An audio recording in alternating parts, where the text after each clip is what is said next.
Bonjour Mélanie, bienvenue sur Pandore Podcast.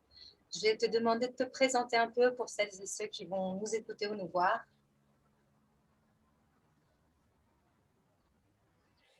Bonjour Ève. Bonjour.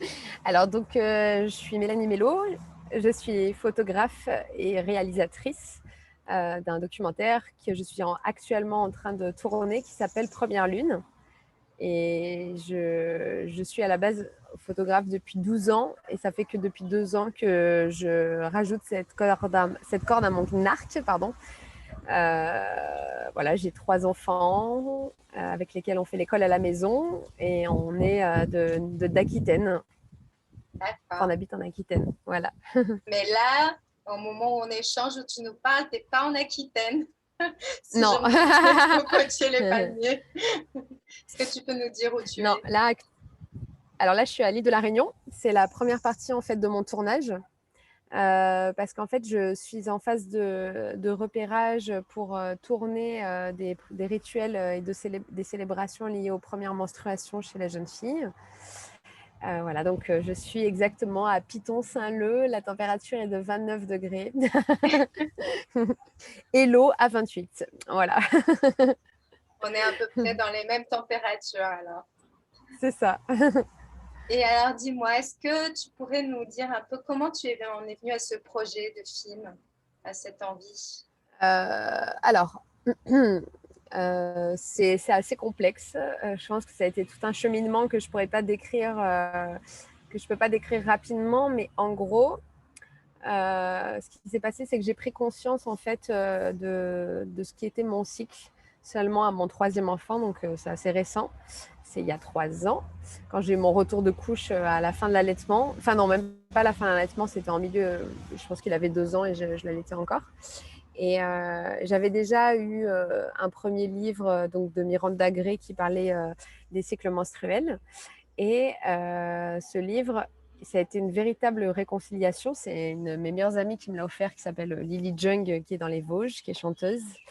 Et en lisant ce livre, j'ai compris que je n'avais pas de problème tous les 28 du mois et qu'en fait, c'était vraiment un sujet qui était important. Et je me suis dit, mais il y a vraiment quelque chose à faire en termes de visuel pour que ce soit divulgué à un maximum de personnes au niveau artistique et pour que ça touche aussi les jeunes, d'avoir cette compréhension du cycle et surtout que être lunatique, c'est génial, que c'est pas un problème. Voilà.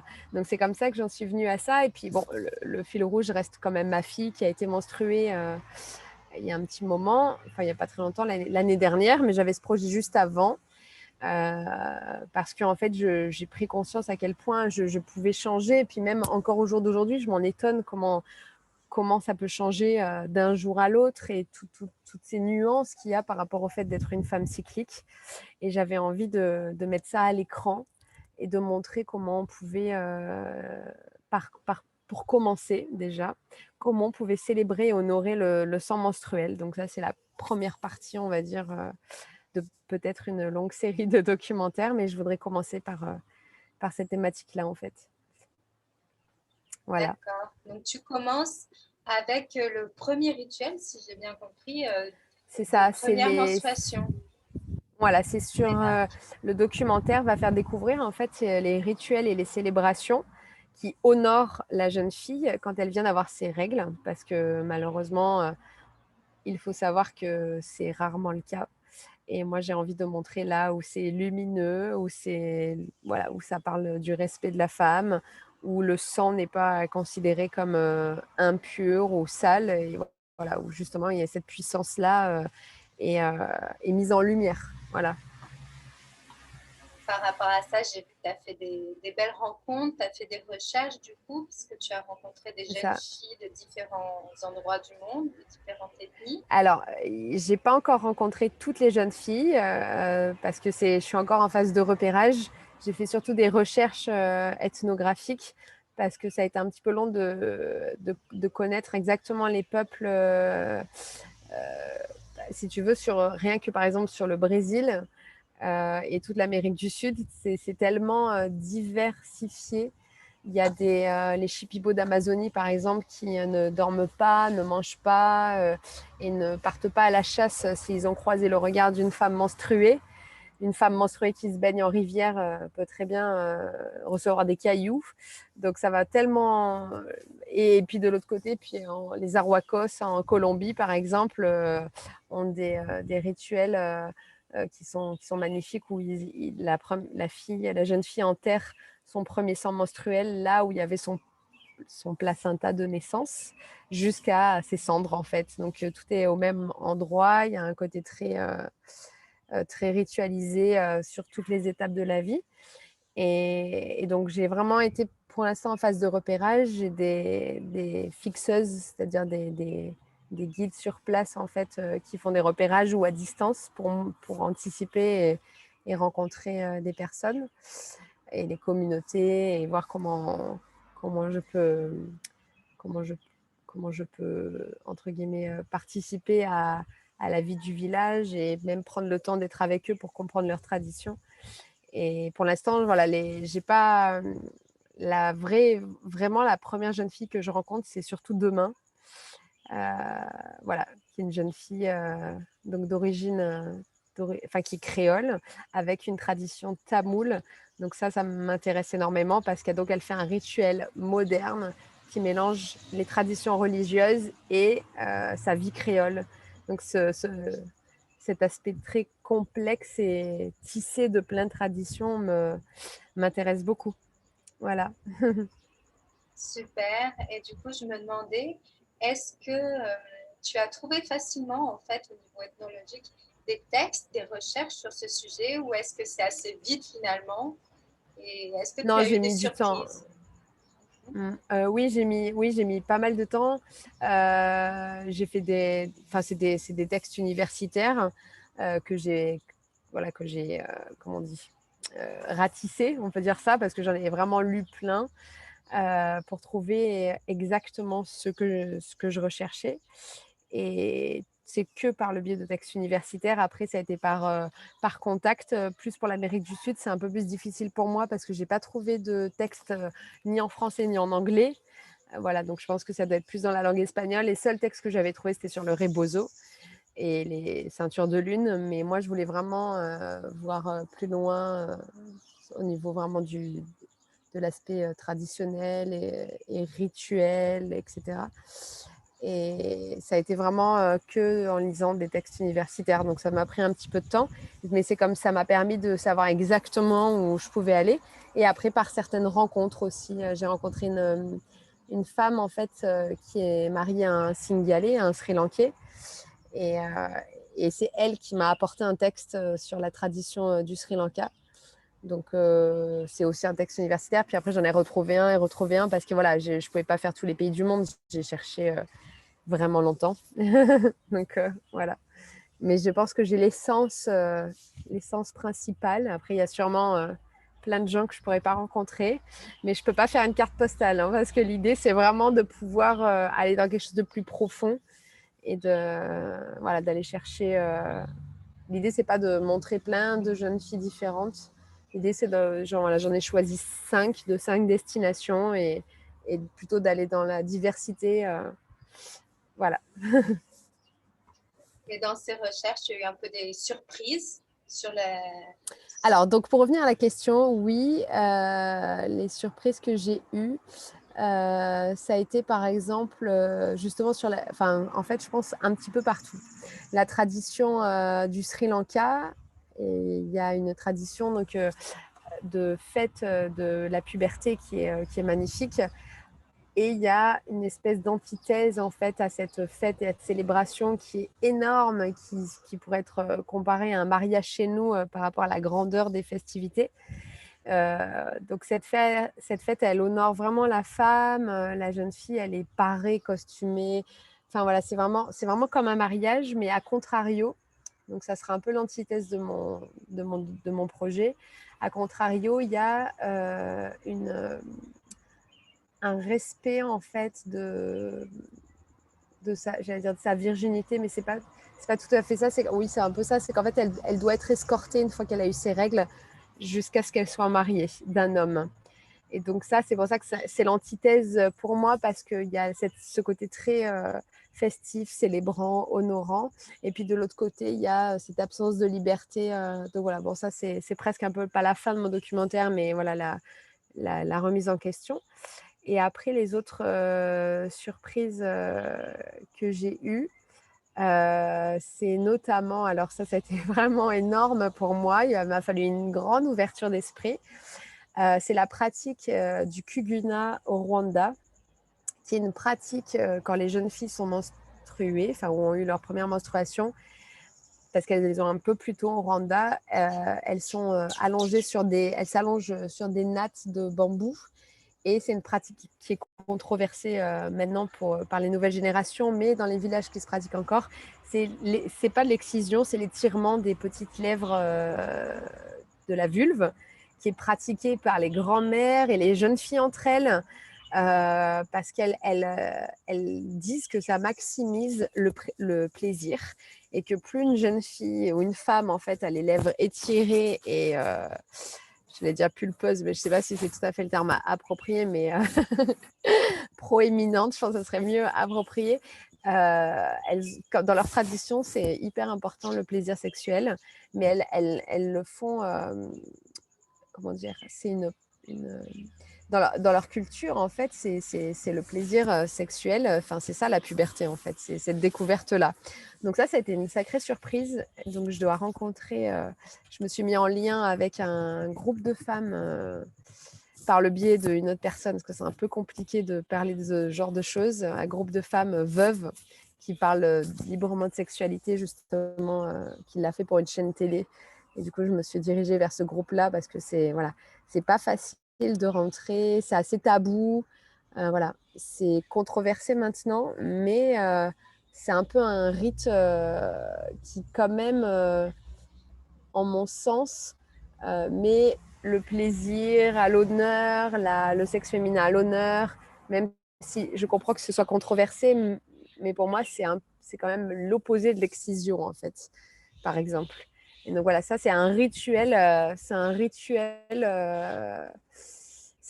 d'intégration lié à la puberté, aux premières règles. Donc, c'est pas vraiment un rituel spirituel. Et c'est aussi pour ça que j'ai envie de les rencontrer. C'est une autre forme d'intégration. Et après, bon, là, j'ai mes chouchous que j'ai envie de rencontrer, notamment en Amérique centrale et Amérique du Sud. Voilà, c'est que de la lecture. Je suis encore en phase de recherche, j'ai pas de contact. Je dois rencontrer une personne qui s'appelle Solène, qui est en contact avec le peuple Arhuacos. Et les Navajos, malheureusement, je n'ai pas encore de contact. Donc voilà. Ah si, j'ai encore un truc qui a été surprenant. C'est que j'ai discuté avec un homme médecine algonquin sur Zoom, qui ne savait pas se servir d'un ordinateur. C'était génial.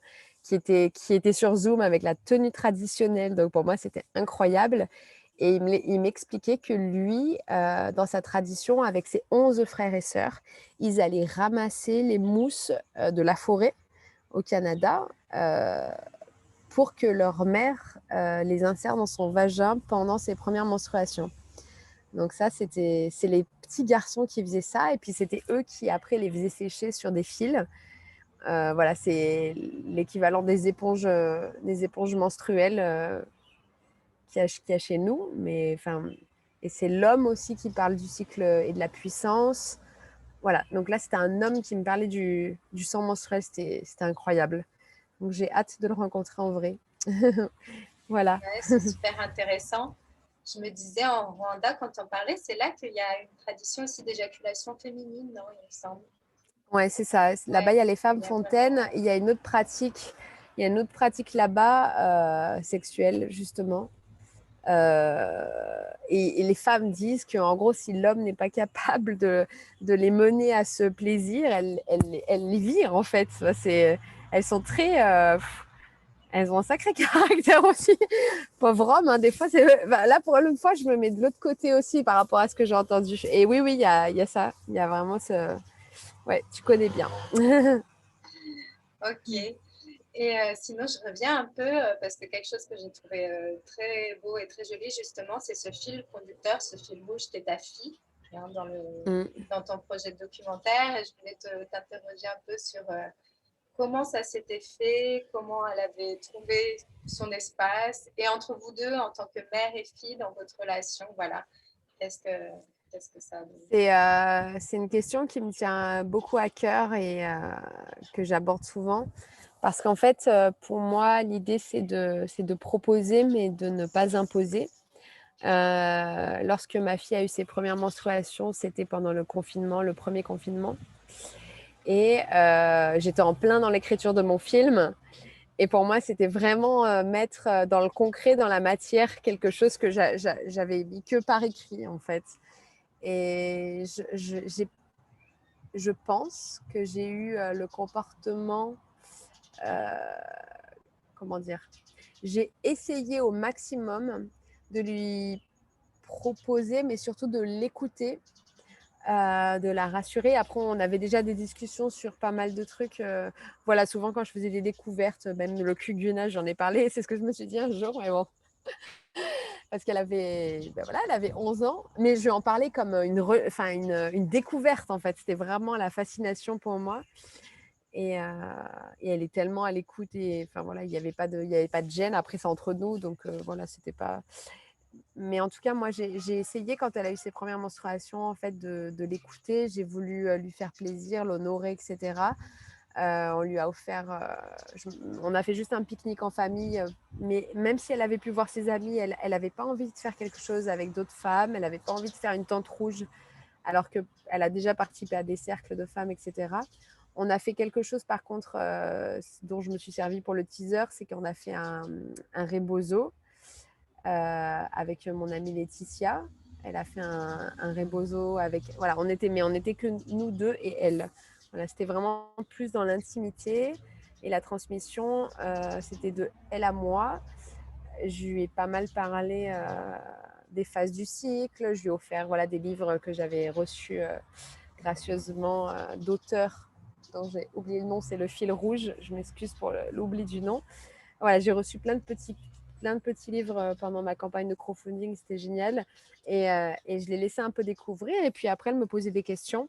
Et par elle-même, hein, je me souviens que le premier mois où elle a eu ses règles, je me souviens pas lui avoir dit moi, mais elle m'a dit, j'ai l'impression que je dessine mieux quand j'ai mes règles. Et j'ai trouvé ça fort que déjà elle ait cette observation-là. Et après, on a été dans la simplicité. Voilà, on était dans la simplicité. On a fait un petit cercle de famille. On lui a accroché des petits souhaits sur un arbre fruitier pour sa future vie de femme. Elle a été hyper touchée.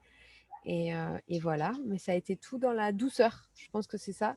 Dans la douceur, dans le respect. Et aussi parce elle m'inspire ça, en fait. Rose est beaucoup plus douce et calme que moi. Donc, je suis allée dans ce qu'elle était aussi. Voilà. Mais je lui ai rien imposé en tout cas. C'est souvent l'erreur. C'est un petit peu aussi ce que je veux dire à travers mon documentaire, c'est que je ressens qu'il y a beaucoup de mamans qui guérissent ce qu'elles auraient aimé vivre pour leur propre menstruation. Et des fois, ça peut aller dans l'autre extrême. Il y a des fois des enfants qui n'ont pas envie. Et je pense que c'est intéressant d'être dans la liberté complète. Parce que même si on, on va prôner quelque chose, ça reste quand même. Pour moi, ça reste l'opposé de la liberté un petit peu. Donc voilà, c'est bien de trouver le juste équilibre. On ne peut pas tout prendre des inspirations d'ailleurs. C'est pas notre culture, mais par contre, on peut essayer de s'ouvrir. Je pense que c'est la meilleure des choses, quoi. Enfin, en mon sens.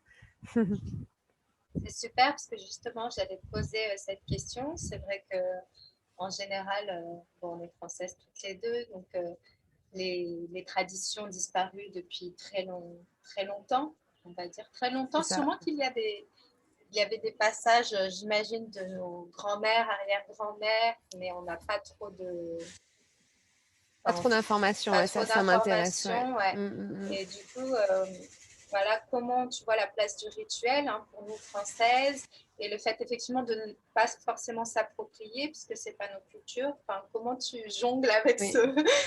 tout ça? Moi, je dirais s'inspirer. S'inspirer. Alors, j'ai entendu ça il y a quelques jours par rapport au rebozo. Il y a quelqu'un qui m'a transmis qu'on lui avait dit que le rebozo était une appropriation culturelle. Et moi, je pars du principe que j'ai du mal à comprendre pourquoi quelque chose qui serait positif pour la femme, pourquoi est-ce qu'il aurait besoin d'appartenir en fait à un peuple. Mais la reconnaissance culturelle, je suis d'accord. Peut-être mettre en valeur peut-être un peu plus d'où ça vient, l'expliquer, les origines. Mais à partir du moment en fait où c'est quelque chose qui peut être positif et intéressant, je vois pas pourquoi. Parce que enfin, on s'est très bien approprié la claque lors des premières règles. Il y en a qui reçoivent une claque et c'est slave. Voilà. Enfin, je sais pas, personne s'est plaint du fait qu'on se soit approprié la claque. Donc, voilà. Pour moi, en fait, ce qui est intéressant, c'est de d'avoir la reconnaissance et de savoir de quoi on parle et ce qu'on pratique et d'où ça vient. Voilà, de remercier aussi peut-être la culture qui nous envoie ça. Enfin, je sais pas, moi, c'est comme ça que je le perçois. Mais après, typiquement, là, à l'île de la Réunion, par exemple, comme je te disais, demain, la famille que je rencontre va faire un rebozo avec la tradition tamoule mélangée et créole. Et ici, c'est comme ça, en fait. C'est la Réunion. Donc, c'est un regroupement de plein de cultures. Et voilà. Enfin, voilà. Il y a, dans nos traditions à nous, il y a eu le christianisme qui est passé par-dessus, qui a tellement changé les traditions druidiques avant le christianisme. On a perdu en fait le lien avec tout ça, avec le sacré. Donc, on va chercher ailleurs. On a plus. Enfin, heureusement, il y a des gens justement qui au jour d'aujourd'hui écrivent des livres qui sont très intéressants, qui se reconnectent aux grands-mères, qui essayent d'avoir connaissance des traditions, des plantes, notamment avec l'herboristerie, etc. Mais c'est vrai en termes de traditions liées aux règles, les nôtres en France sont plus de l'ordre de l'impureté. Il ne faut pas le montrer, il faut qu'on reste vierge. Enfin voilà, ça reste. Donc ça, il faut aller jusqu'au druidisme originel, mais c'est 3000 ans avant Jésus-Christ. Donc pour avoir les réponses, c'est un peu complexe quand même. À voir si on retrouve des choses. Et dernièrement, je voyais une ceinture d'accouchement qui a été retrouvée dans des travaux archéologiques. Ah Du oui, Moyen Âge, qui ça date du m'intéresse. Moyen Âge. Oui, donc, D'accord. Et c'était où ça? Ça m'intéresse, je vais c'était me en le noter. France, justement. Génial. Je le mettrai en lien. Et du coup, c'était une ceinture alors avec des écrits qui étaient utilisés pour protéger la mère et l'enfant. Donc, je pense, comme tu disais, D'accord. qu'aujourd'hui, il y a une vraie il y a une envie, et puis les femmes sont plus présentes, travaillent aussi, hein, C'est ça. prennent leur place dans Ouais. la société. Donc, je pense qu'il y a des recherches et qu'on va avoir quand même des surprises, Oui, même si j'aimerais tellement. ouais, Ça serait génial. Ouais, je ouais. pense. Ça Mais m'intéresse. Bah écoute, je veux bien que tu m'envoies l'information. ouais, Ça, c'est quelque chose que je je vais mettrai sûrement aller creuser ça. même en lien du podcast. Ouais. Et dans le même chose, Ah j'ai ouais, découvert par exemple qu'au Maroc, ils utilisent aussi une ceinture pour les femmes après l'accouchement. Donc, c'est pas le d'accord, but du ok. rebozo, mais c'est vrai Oui, c'est qu'en un fait, autre. Ouais. il y a cette idée voilà, de la ceinture en fait, qui est présente De resserrer le bassin, oui. exactement dans plusieurs cultures. Ouais. Du coup, je pense D'accord, ok. je rebondis sur l'histoire du rebozo et de la claque.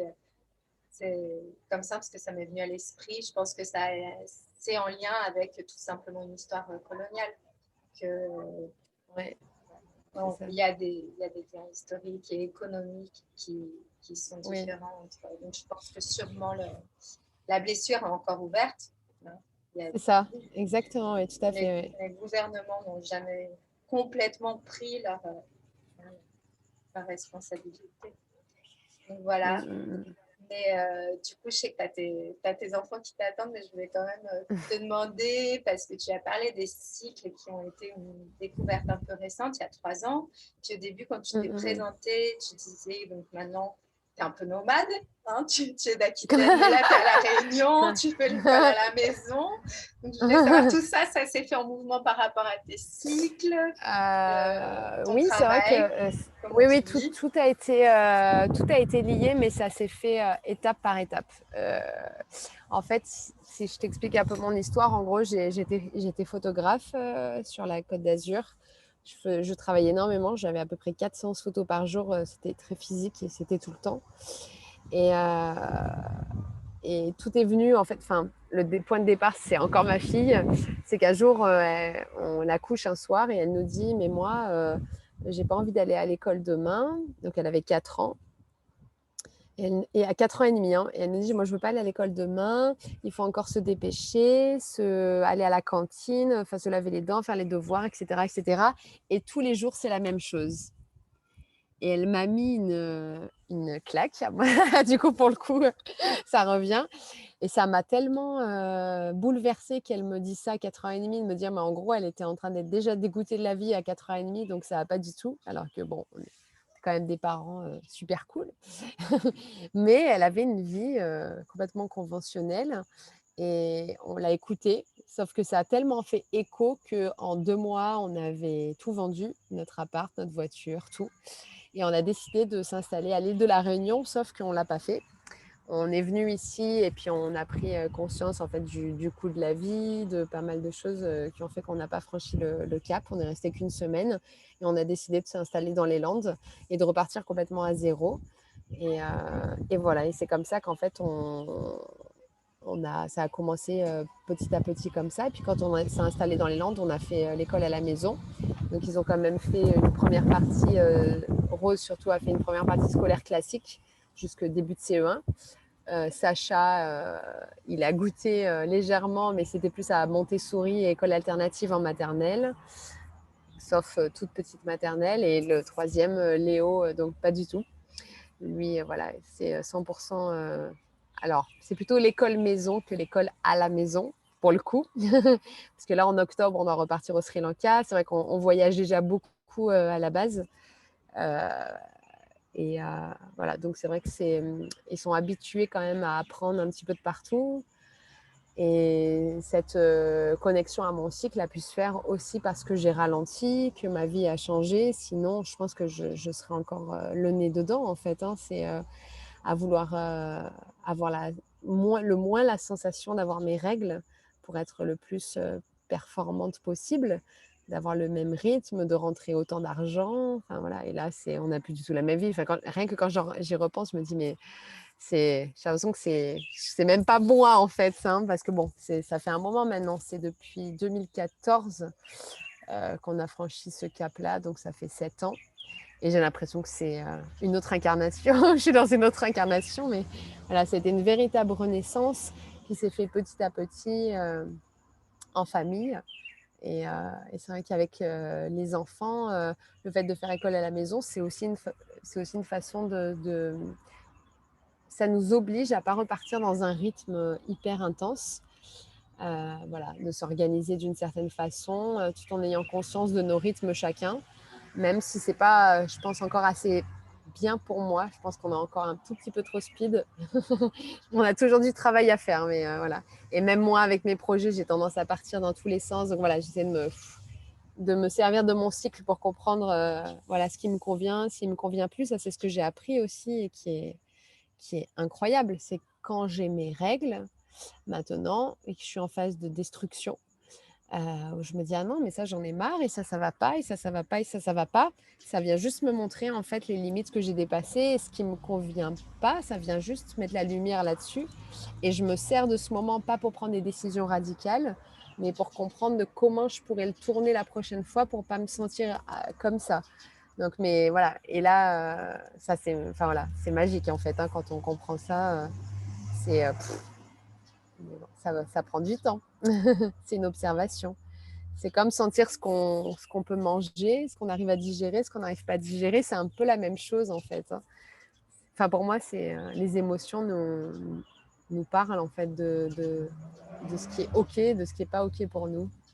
Voilà, Ouais, ça demande du temps et ça demande la patience aussi. c'est ça, ouais. Et pas de Ouais. jugement surtout aussi. La douceur, tu Ça, c'est parlais de la important, la douceur douceur. par Ouais, rapport c'est à ta ça, ouais, fille. ouais, ouais, ouais, ouais, c'est ça. Ouais.